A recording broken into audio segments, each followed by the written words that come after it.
when you see sand here. It was a dream to return to the world of Dune.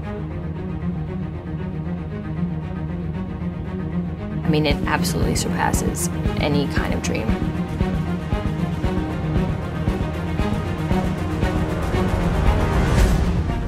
From the shocking decision to shoot Dune Part 2 as a continuation of the first movie, the intense 44-day-long pursuit of filming these sandworm scenes. This video will give you an exclusive look at everything that went into making Dune Part 2 a cinematic masterpiece.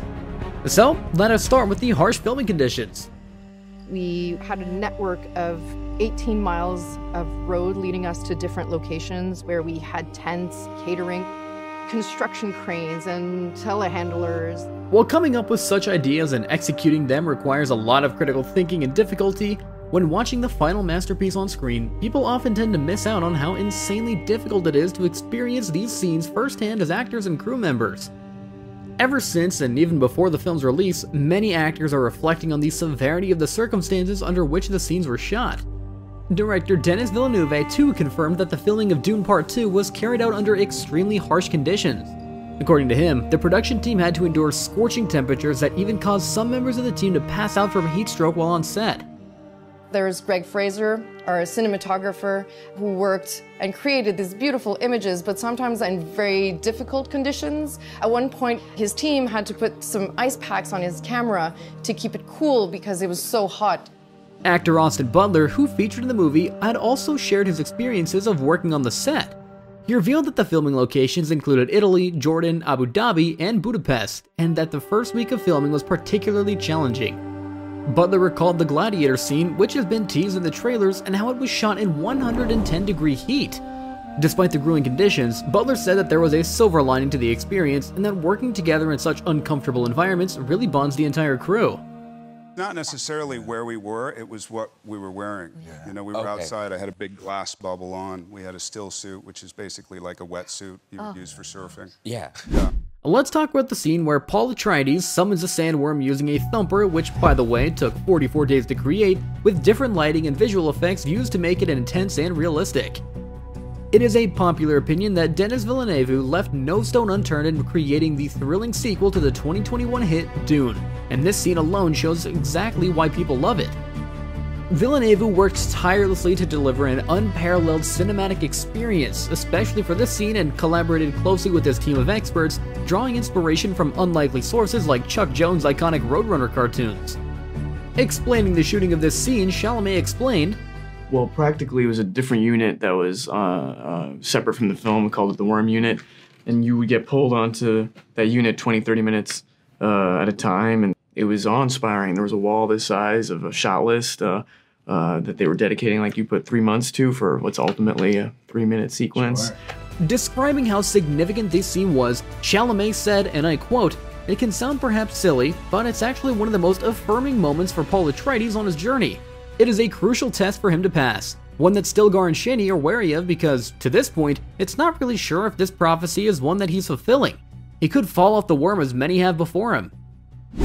Next up, it is worth reflecting on the memorable introduction sequence of Future Yutha that was played by Austin Butler on Giedi Prime, where the entire planet is bathed in the eerie glow of the black sun, creating a stark contrast to the vibrant colors seen on other worlds in the movie.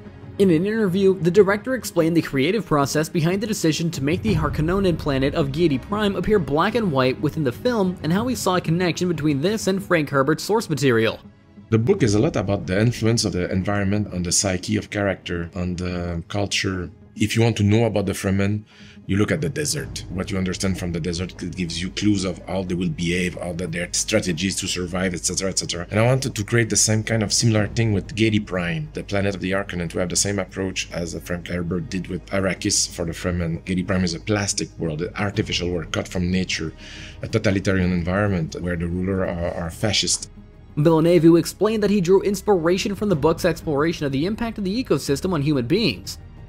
Naturally, though, he faced a lot of challenges as he set out to bring the world of Giedi Prime to life in the movie adaptation of the book.